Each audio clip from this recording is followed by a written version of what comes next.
This is the Simply Home podcast, Ladies Who Build, a podcast for women by women. This is Ashley Wainscott and Michelle Mullins. After spending the last 10 years revolutionizing the construction industry and raising the bar of the contracting world, we are inviting you on our journey as we continuously learn how to be extraordinary and thrive in this industry. Now come hang with us.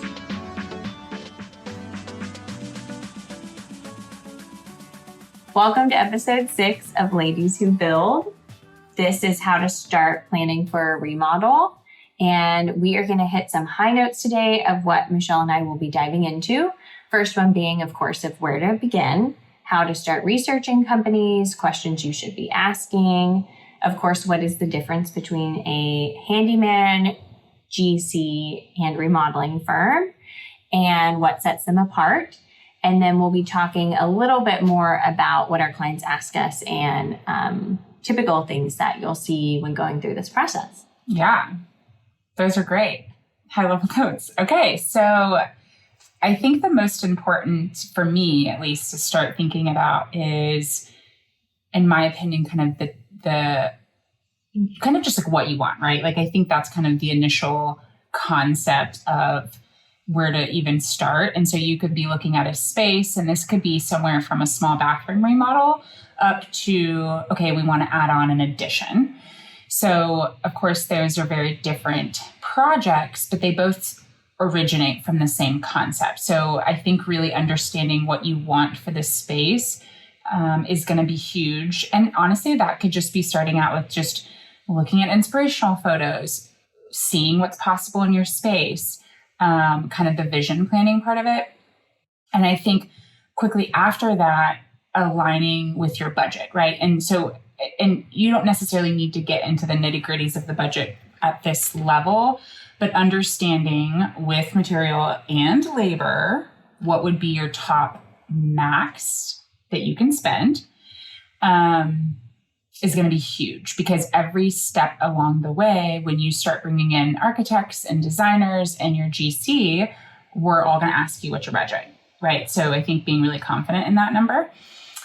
And it's funny because it's kind of up to the homeowner to keep overseeing their budget, whereas because all parties, you're going to spend a different amount with them, right? So you're with an architect, you're going to have a set budget, and then they'll have a set budget for materials, or a designer and materials, and then the contractor. Right. So even though you have this max budget, you're going to lean on these parties to decipher, okay, well, with the designer, I'm expecting to spend this amount. For materials, they can tell you how much you might spend on average. And then the contractor needs to be involved from the beginning, which is something that we have been advocating for in the recent years, of making sure architects and designers include contractors and remodeling firms in the very beginning of the process, so that we can accurately estimate what that design is actually going to cost. Whereas designers and architects, they don't actually know. That's not their job to know, day to day how much things cost. It's just, that's not something that they estimate for. And that's where we can come in early on and say, okay, well, if you went this route, this would cost this much. If you're also considering plan 2, that would cost this amount, right? So I think that's why it's important pulling us in from the beginning, or any remodeling firm. Yeah, I think you make a good point with every person you bring along is going to have a different phase and a different budget. And that's why we can see some of these projects can take up to a year, if not more, of planning and properly kind of reallocating funds and maybe splitting projects up in 2. And it's nice because you have kind of the convenience and options to do that. But it does take a lot of planning, especially for the larger projects. And keep in mind, when construction starts, it's all the execution of what you've planned, right? So if the planning is super rushed and not organized, guess what? The project's going to also be that way. Michelle, that is my favorite thing you've ever said. Oh my gosh, it really? is so beautifully said. Wow. Because even though we know this, I don't think I've heard it said like that, but it's so true when you spend all of this time planning up front. Because, people call us and they're like, I want to do a remodel and I want to get started next month, right? Mm-hmm. And yes, that sounds so fun, but it's so true of what you put into the planning is what you're going to see on the back end come to life. Yeah. If you put all of this time into proper plans, proper material setup and feasibility, thinking through the whole scope of work and making sure all parties are set up and aligned, that construction process is just chef's kiss. It's beautiful. It's so funny that we're talking about this because I actually just had a closeout meeting with a client that we wrapped up her kitchen remodel. And it was a very successful project on both parties and on our side and plus the client's end. And when I was talking about it with the client, we were talking about why do you think it went so well? And in her opinion, she goes, because I spent upwards almost 2 years. She was like, that's a long time, but I spent a lot of time planning for this and deciding on my materials. And I knew going into it, I knew exactly what I wanted. I was able to make decisions quickly because I had been planning for this for so long. I had done my research on contractors. I had done my research on designers. I knew what I wanted. Mm-hmm. So the minute we swung the hammer, I pretty much could knew what the vision was going to look like because we had planned it so strategically. And I just love that she gave that feedback because I was like, wow, I wish I could just give this information to every client moving forward because you're like living proof that the time you put into it is like so worth it in the end. In 2 years felt excessive when you first said that. It feels excessive. Yeah. But she may actually be onto something, right? Yeah. It's that ideation time that we all spend dreaming about something. But imagine putting that into action and actually thinking through materials and actually starting to talk with a contractor. You don't have to pull the trigger at any point, even if it's 2 years down the line, but at least you know what things actually cost. At least you know what materials you want. And then it helps that decision fatigue. Yeah. When your brain's about to like burst at the seams. I feel like a lot of our clients can feel that way in the planning process because they're trying to rush to start the project when they're not giving themselves adequate time to make all of those decisions. Mm-hmm. I mean, or you just hire a designer and say, here's my vision, you make all of the decisions. Yes. That's totally fine too. Right. But if you want to make all those decisions, then really allowing yourself that time. Yeah. And she was her own designer. So I think that is why it took her so long. And she was like, this is my vision. So I'm choosing this option. But you are right. Like, if you are able to hire a designer to really oversee that entire vision planning process, then that's huge. That takes away a lot. Yeah. And when I think about it, designers have been reaching out to us more and more over the years because I think they really enjoy our organized, streamlined process, right? And a lot of times our process mirrors what they have built in their process. So like our material check-in, it honestly complements them too, because all of our material check-in is just another way that we can oversee things they're working on. And it's just another way to ensure that we've dotted all of our I's, we've crossed all of our T's, and that this process will go smoothly on the construction side. I mean, that's all the same goal that we're working towards, right? Yeah. The feasibility of a project. So in alignment with, budget planning, vision planning, taking the time to really think through what you want, what we see when clients come to us is that there's kind of 3 very important factors that we need to know about pretty early on. To understand how to tailor your project, and they are timeline, focused. Yes, timeline. We're so budget. Timeline, materials, and budget. Right. One of those 3 is what their focus always is on, more so than the others. Yeah. So that's a good point. And so I think, and each one of those is going to dictate. It's going to dictate the road that we take with you. So if you're timeline focused and you know that you have to have this project done in, 6 months, if it's a large project, right? So that's really important for us to know because that's going to impact the materials that you use. So you want to use materials that are in stock. ideally that are in the States, right? You don't want to be shipping from overseas. That's where we see a lot of delays. You also need to be quick with your decision making. Like, that's great. Like, so think about your vision before you make some calls, right? Because if you're timeline focused, we're going to ask you questions and we need quick answers on. Not that we want to rush you, but we just need to know yes or no. But right? we want to rush you. But if you want to hit this goal or this deadline, we have to think very strategically and very efficiently and work backwards to say, okay, well, that means your entire timeline and all of these little deadlines in between have to be hit. Each one of them has to be hit on time in order to meet this deadline. And clients don't realize they actually have a lot of impact on that process. Mm-hmm. They think I don't know what they think, but some clients think that it's solely or mainly on us, which is actually not true. A lot of it is dictated by, it depends on, when you approve the budget, when you sign the commitment contract, when you pick out materials, when you fill out your materials list. And then on top of that, when you're answering questions in the meantime about scope of work, or if you want to do this versus that. And then by the time you sign the final contract and lock down a start date, all of those things are up to the client and can delay a project significantly, right? Days matter. Every day matters. Totally. It does matter. And I think that's so important to continue educating clients on, is that like, hey, yes, you're hiring us to take over the remodel portion of it and be organized and communicate with all the vendors like that we have in the bag, but we're ultimately creating your vision. So we're not creating my vision. We're not creating ours, right? Like, we're creating what you want in the end. And so with that comes decisions you have to make along the way. So if you can be really efficient and like know what you want, make decisions quickly, yes, no, and move the process along, that's beautiful. That can get us to a quick timeline finish. Of course, we are here. We provide solutions. We problem solve with you, but ultimately making those choices.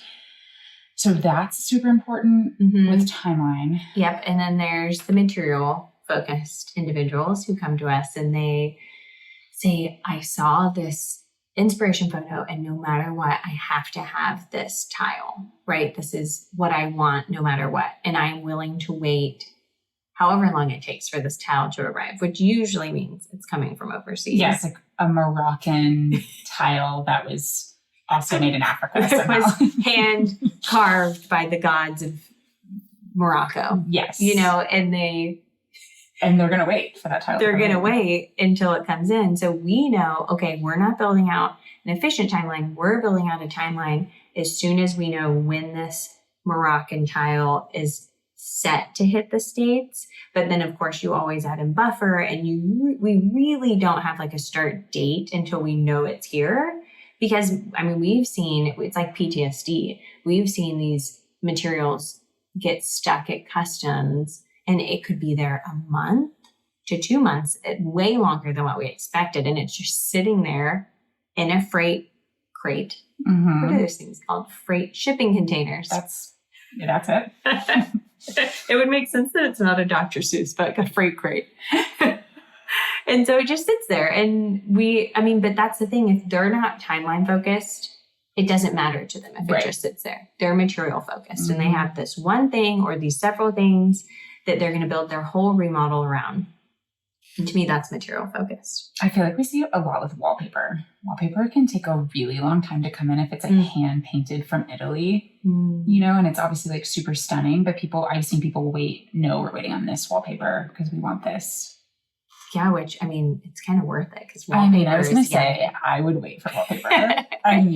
It transforms a space. It really does. But wallpaper is also so easy to do after a remodel too. That's true. That you can always come in later. You could, but some people are already waiting on other things, so it doesn't really matter. Yeah. So then the last one is budget focused. Yeah. You have the clients that say, I have to be within this price range, and I don't care what materials we use. I don't care.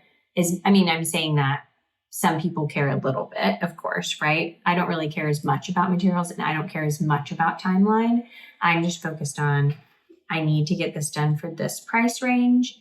And that allows us to open up paths to understanding, or I wouldn't even say understanding, that opens paths for us to provide options. Right. Options and efficiency. So, what we educate the client on. Okay, let's say you wanted to sell your house and down the road, you just don't know when. Okay, so we're going to educate you on the main big ticket items that we recommend you touching in the house that would bring you the most value add. And then you might decide, okay, let's do those, or maybe we separate the project in phases. So yes, you've got options with that, but it's really important, again, like we're saying, is let us know up front and what that number is, because it can be fun. You can see all these options and you're like, oh, I want to do all of it. And so we kind of don't reveal all of it at once. So it's like, here's what you can do, period. And we have so many ideas that we are always thinking strategically, what is best for you to still achieve your vision, but have this other option, that's worth considering. Like, hey, I know you really like these floors, but have you considered doing this, or this, because it'll save you $10,000, right? And if you're budget focused, that's gonna get you excited. We really love presenting a lot of options because we're such a solutions oriented team that we're like, ooh, okay, you've got this budget. Let's play with it. Let's see how we can fit into it. Because we know what a lot you can do to reduce cost. And I think a lot of clients are like, oh, I have to have hardwood floors, period, but it's not in my budget. Well, not necessarily. You could also look at these options and this and that. So yeah, it's fun. It is. And you want to do something right, because I was just thinking about hardwood and, that it might be a lot for demo, whatever's in the house. And it might be more costly because, I don't know, whatever it is, whatever was installed that we have to demo, or maybe, your subfloor takes a lot of leveling and that can add up. Your subfloor is the floor underneath your flooring, by the way. Yeah, fun term. If you didn't know. Ooh, educational moment. Hello. Flashcard. Hello. Okay, but I do want to take us back, because when you're researching companies, there is a plethora of us out there, right? Even from that, there's 3 categories in my eyes. You have a handyman, you have a general contractor, and then you have a remodeling firm, which some are, individual just build companies, and then you have design build companies, right? So there's subcategories, but you have 3 main categories. And I think that we should talk about those, of what the difference is between a handyman, GC, and remodeling firm, and why you would pick these individuals to partner with. So in my eyes, you have a handyman, which is smaller home projects, right? Maybe you're regrouting something, or you're caulking things throughout the home. Putting a new door in, yes. Maybe you're fixing deferred maintenance items. You're putting new light fixtures. Swapping light fixtures out, things like that. Even depending on the age of your home, you might want an electrician for that. It just depends on what your wiring situation is like. But handymen should be, in my eyes, smaller projects. And then you have GCs, which are really a lot closer to what we do, where they can implement the same scope of work in a sense. They can do the same scope of work of could they do a bathroom remodel and we could do a bathroom remodel? Absolutely, because we're a remodeling firm, right? But I feel like we should run through the list of the key differences. Ooh, Michelle's popping her neck. She's getting ready to I was just go in the ring. To hear that. Of what a GC is. Okay, so GCs in my eyes provide the most cost-effective, simplest route you can go for a project, a single project, right? Just bathroom and or kitchen. Maybe you're adding some built-ins or something, right?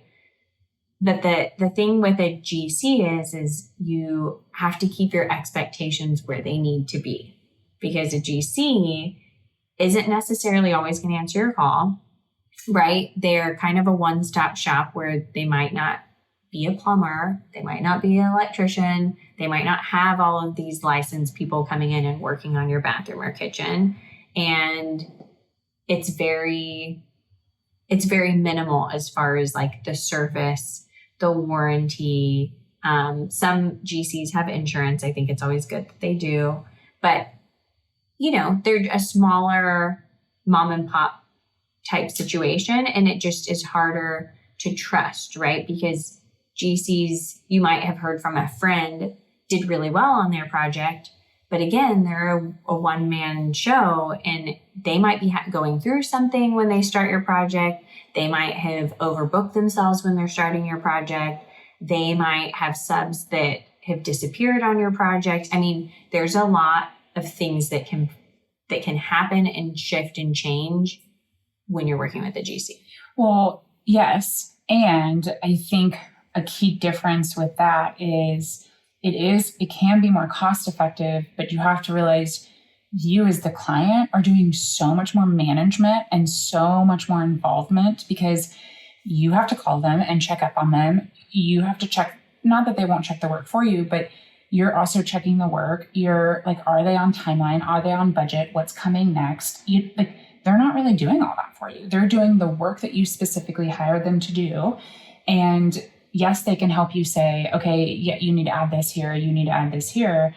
So they're good options for people who might have time, and like time to manage, but also time for the project, right? So if you're super, super conscious of budget and you have these resources to say, okay, I'm willing to put up the time to manage them, then it could be a good option. But then you have to also understand what can get tricky is like construction terms and knowledge, right? Like, what are you accepting as acceptable in the industry? He might say, I'm done, but how do you know that that's a good standard if you have nothing to compare it to, or know what you're doing? I was just thinking about that too, of being the expert that you have no idea. I mean, we've spent years and years learning about our industry and our trade and being an expert in our area, and hiring an expert who can come in and be the expert takes that off of you. Think about all the areas in your life you hire an expert. And if you're hiring this GC, how do you know that they're an expert, right? Like, how do you know the quality of work you're getting will hold 6 months, a year, or several years down the line and not put you in a bad spot?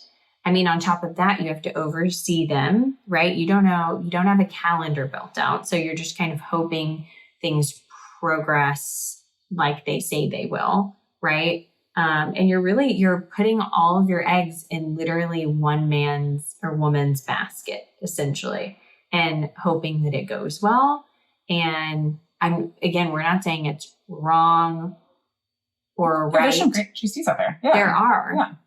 It's just that you have to know that you're not necessarily buying a service, right? You're buying the work that's going to get done, what they're going to come in here and do. And I think that's just a setting of expectation, because you have to know what's a good fit for you. And somebody that's been in the industry before, or somebody that has had family in the industry, then they might want to hire a GC because they might have more opinions. They might have opinions on the process. They might insert themselves a little bit more and feel comfortable overseeing that. And that's always a good option. Mm-hmm. I was just thinking about, we've heard and still hear, unfortunately to this day, about clients who will pay GCs ahead of time, and then that GC runs off with their money. And it's so tragic. Like it makes me cringe hearing these stories, but it still happens. And I think what I like to educate people on is knowing how to pay out. Like, okay, so if like, let's say a friend calls you and he's like, I hired this GC, I need help. So the one thing I would say is know when to pay and when not to pay. And I never pay. The only time we pay our vendors up front is we know them, we've worked with them, we trust them, and we know they're not going to run off with our money. I know where you live. Right. Oh, okay. We have stories about that. Yeah.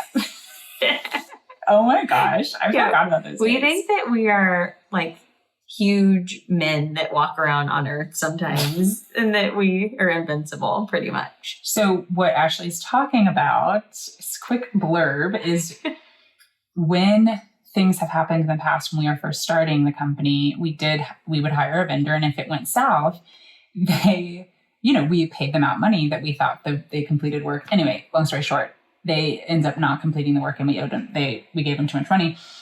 So we would go knock on their door. like there isn't a law in Texas where you can get shot for being on someone's property. Yes. Super safe. So it's like we would go knock, or we would send people from our team to go knock on the door. I think we probably sent like your dad at one point. I don't know. We just like sent anybody that would go and knock on people's door and be like, "Hey, you owe us money." It's or like you owe snail us mail. Yeah. Gosh, that's or courier. Scary. We should have had an owl or something deliver a message. I feel like that would have been better. Oh, safer for sure. Yeah. So, okay, back to hustlers. So, yeah, be careful about how you pay is what I would say. Yeah, do not give anyone like $10,000, $5,000 up front. I mean, give them in increments. I understand they have to buy materials, but I mean, we've even worked things out, and I'll say this from like a homeowner standpoint. If I'm working something out with a handyman or a smaller project, they can call you from Home Depot and you can pay for those materials, or you can go buy those materials yourself, right? Especially if you're somebody that is on a tighter budget, or you've been down a scary path before and you maybe don't have a budget for a remodeling firm right now. I would highly recommend going that route, right? You don't have to give someone $10,000 up front. That's that's not necessary. And that's scary. That's your money. And let them prove to you that they can be paid. So you do a little bit of work and I pay you. You do a little bit of work and I pay you, right? So that's how we operate our invoice. That's how we invoice. We're way different in that we invoice for work that we've completed, which Michelle and I didn't even realize at the time, but our lawyers had advised us a long time ago to start this process, because there is a law in Texas where you need a construction account for every single project that you have running if you are collecting money up front. So most contractors don't probably even know about this or abide by it, but it is a law. And so that's why we don't collect money up front for services that we're not completing. So it's pretty simple, and it makes homeowners feel comfortable. We have never had anyone say, "What? Here, wait, no, let me just give you all my money up front." We actually have. Have we? Yeah, but it's been funny because we're like, no, it's okay. Let's do some work first. Which is cool. They trust us so much. I love that for us, that they want to hand over the money. But that's sweet. Okay, I lied. Take that back. Okay. All right. So then I think that's the main. Are there any other differences as we wrap up between GCs and remodeling firm? I think we talked about questions to ask. Are they insured? I would look at projects that they've done in the past. Maybe you could even, if it's an exterior project, you could drive by one or something if it's vacant. And I would ask someone even soft questions, right? Like, what typically do your clients say about you? What kind of feedback do you get from your clients? What are your favorite projects that you've worked on? What is your last project you worked on? How did it end? Right? You're essentially conducting an interview, but in a casual style that will get to know them as a person, because you want them to put their guard down and to freely speak about their work and things they like and don't like, and situations they've been in. And on top of that, how they handle customers when issues have come up. Because if they're saying issues don't come up, that's not true. That's a red flag. Right. Obviously issues come up, and how do you handle it is the important thing, right? Are you there fixing it, or is it not of a concern to you, or do you not answer their phone calls? They're going to give you hints. They may not say it, but they're going to give you hints, I feel like, into how they act and handle things. Yeah, I think that's a big one. Or like how they handle change orders. How do they handle if they went over budget on something? If they speak really freely about change orders and going over budget as well, they'll be like, "Oh, we just always do this," or "We always do that." That's also a red flag, right? Because you're like, well, wait, are you not being super thorough on your invoice and estimating correctly for linear footages, square footages? To me, that would be a red flag too. Yeah. That's a good point about being in an interview, just getting to know them. They're going to be in your home, in your personal space. So it's like, Yeah, and it can be extremely violating Right. if something were to happen in your home. You really want to trust people that you're inviting into your space and with your stuff. Yeah. And I think really that's it. I think those are the main points. And the next episode, we're going to be talking more about why we have set up Simply Home and our process the way we have.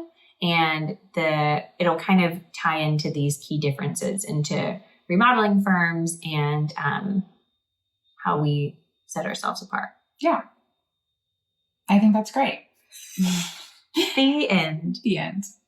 Thank you and good night. Thanks for listening. Subscribe and follow us so we can share our journey with other like-minded women. You can visit our show notes for affiliate links, transcript, and other resources on our podcast page. And if you want to see our stunning remodels, give us a follow on Instagram at Simply Home Austin. See you next time. Bye, y'all.